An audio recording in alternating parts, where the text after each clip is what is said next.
Number 53. When 2 feet are on the Rainbow Bridge, a different kind of agency. All we have is today. There is a certain kind of silence that enters the house before death does. It is not dramatic. It does not announce itself. It sits beside the food bowls, near the medication syringes, beside the paper left on the counter for someone who will come after everyone else is gone. On Wednesday night, I walked into Roger's house and found the path already laid out in front of me. A credit card, gas money, and multiple pages of a lap of love quality of life assessment. Only 2 days had been filled in so far, but the numbers were already there.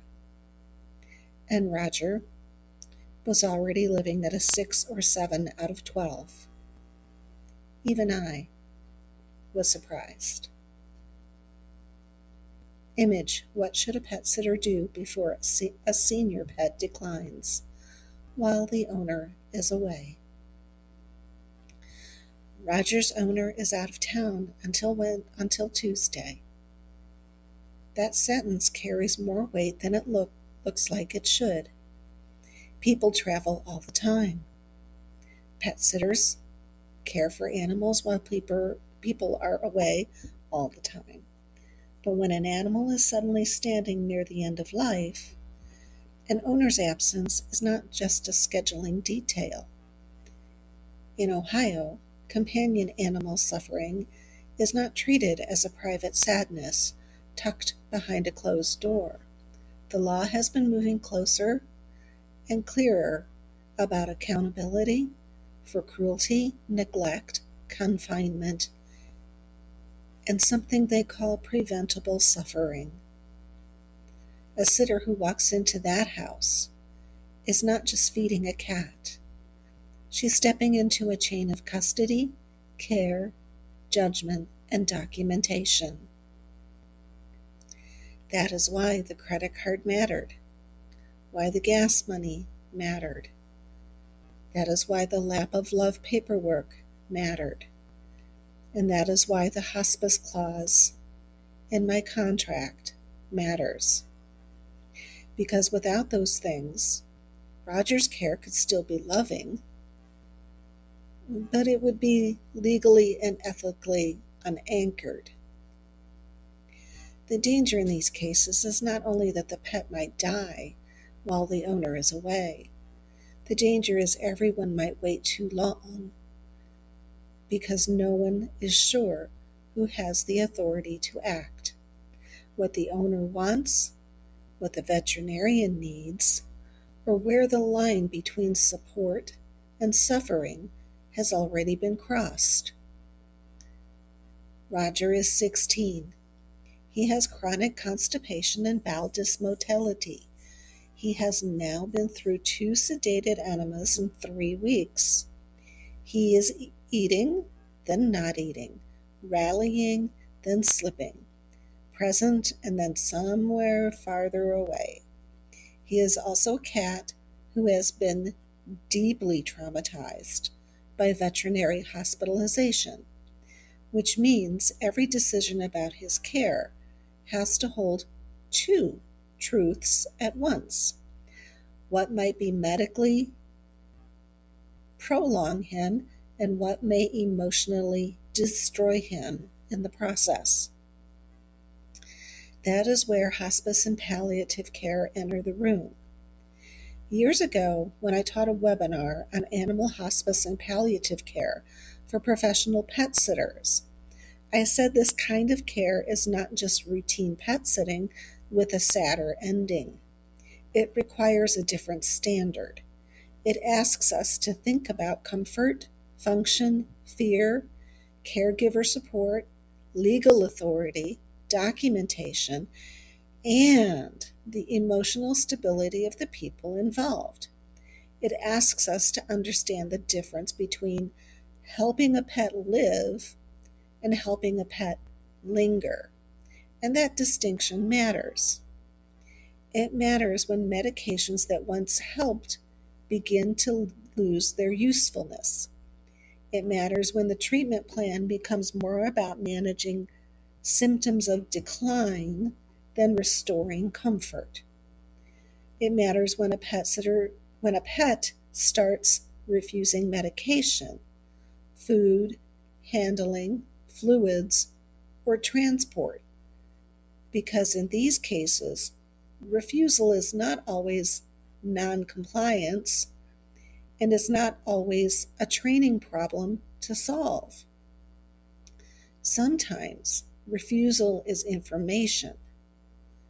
It might be fear, pain, and sometimes it is the pet telling us that the cost of the care has become too high. In cooperative care, we often talk about choice, consent, and reducing fear. But hospice care asks an even harder question. What do we do when the pet's refusal is not stubbornness, but a different kind of agency? What do we do when the cat, who once tolerated medication, now hides, spits, fights, or clamps his mouth shut?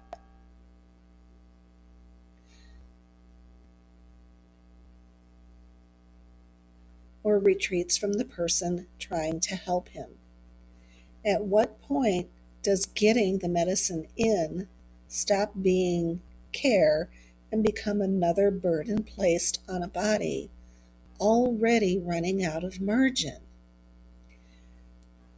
That is where the distinction between living and lingering becomes more than language. Hospice work requires us to notice when the goal has shifted from supporting comfort to defending time. For Roger, that distinction is not theoretical. He has had medications that helped. He has had medications he has resisted with his whole body. He has had veterinary interventions that may have bought time, but also left him frightened and completely depleted. His refusal cannot simply be filed under difficult cap. It has to be read in context. Age, illness, fear, exhaustion, his prior hospitalizations, his bowel pain, his appetite changes, and the emotional cost of being handled again and again. That is why quality of life tracking matters. It gives the human something more honest than hope to look at. It asks whether the plan is still helping the pet live, or whether we have crossed into helping him linger because we're not ready to say the harder thing out loud. Hospice care changes the question. The question becomes, is the pet comfortable enough for today? Is the plan still serving the animal? Are we preserving the dignity, or are we quietly avoiding a decision? Does the owner understand what is happening? Does the sitter have written instructions? And is there a provider already identified? And is there a line where care changes shape? That is why I have a hospice clause in my contracts. Not because I want to think about death or push clients toward euthanasia. I have it because grief needs structure before it becomes a crisis. Last week, Roger's owner enacted that clause. He made the decision to include finicky cat sitting in Roger's care plan with lap of love.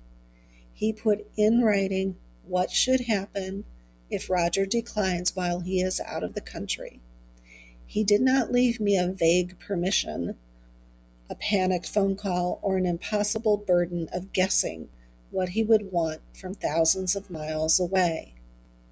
He laid the path before we reached the cliff. That is the part people often miss when they talk about end-of-life care. The plan does not remove the heartbreak, it removes some of the chaos.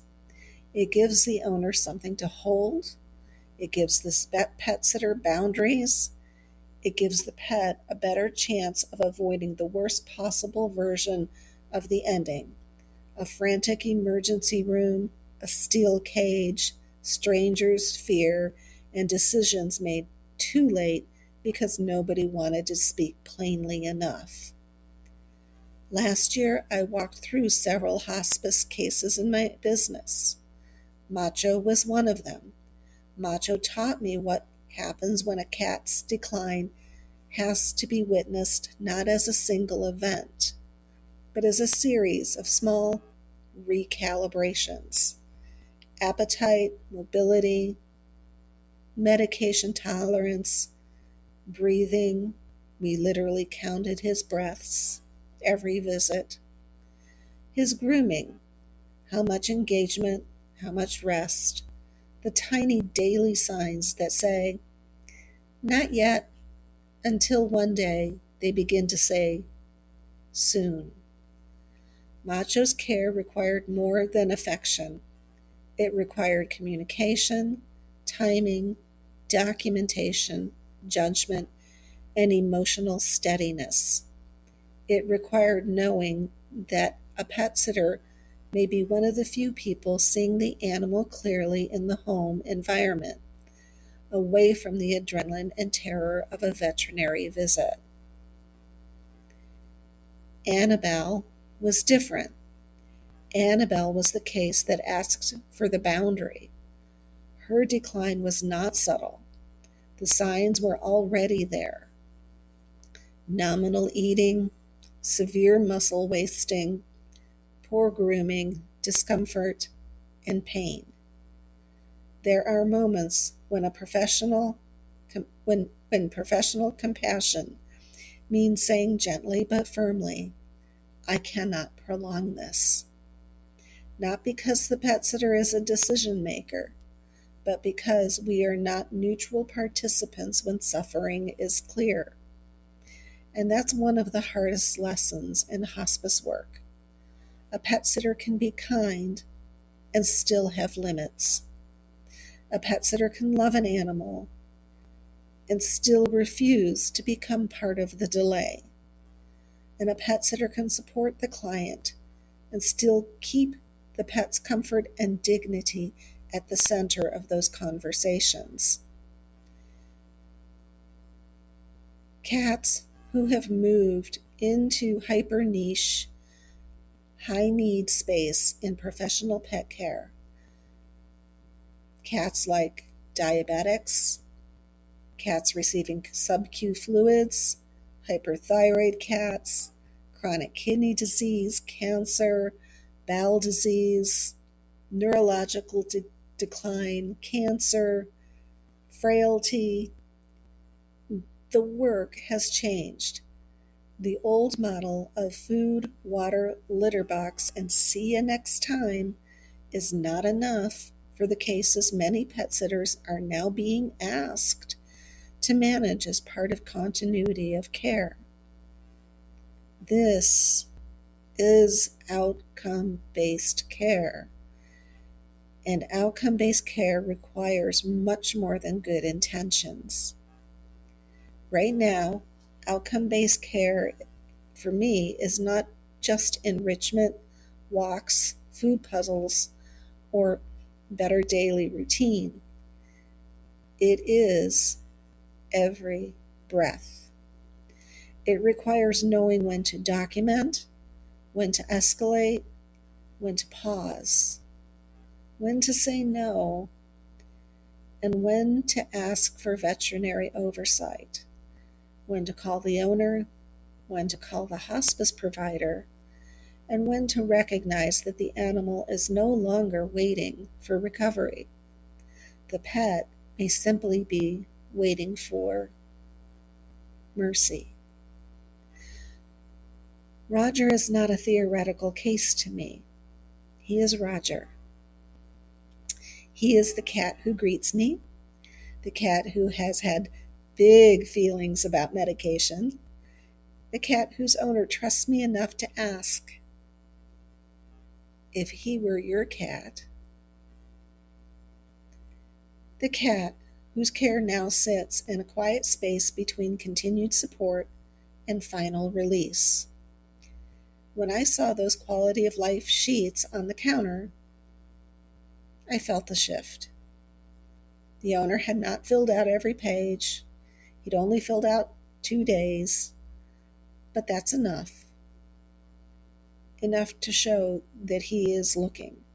Enough to show that denial had begun giving way to preparation.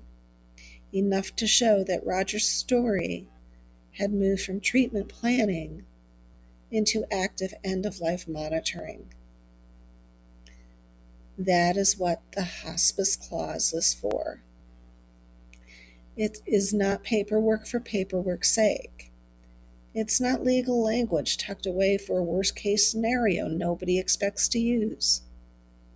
It is a grief management tool for everyone involved. For the client, it creates a way to make decisions in a calmer moment instead of under emergency pressure. For the pet sitter, it creates authority and boundaries and clarity. For the pet, it creates a better chance that suffering will be recognized before panic takes over. This is the part of professional pet sitting we don't talk about enough. We talk about cute updates, medication skills, client communication, special needs care, senior pets, and relationship trust. But sometimes trust means being named in the plan when death is close. Sometimes it means walking into a quiet house and finding that credit card, gas money, and quality of life sheets waiting for you on the counter, just in case.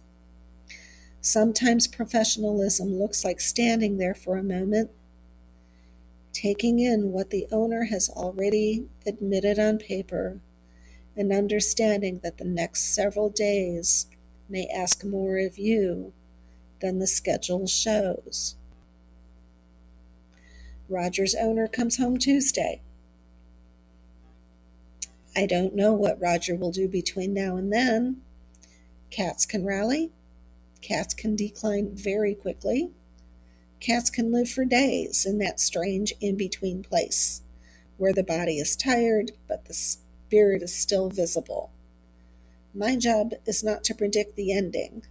My job is to keep watching, honestly, keep documenting clearly, keep communicating, and keep Roger's comfort at the center. That is hospice care. Presence, structure, and mercy. Roger has 2 feet on the bridge now, and I have used that phrase before, and I do not use it to mean a pet is dying today, tomorrow, or even next week. Lucy had 2 feet on the bridge the first night I brought her home at 12 years old.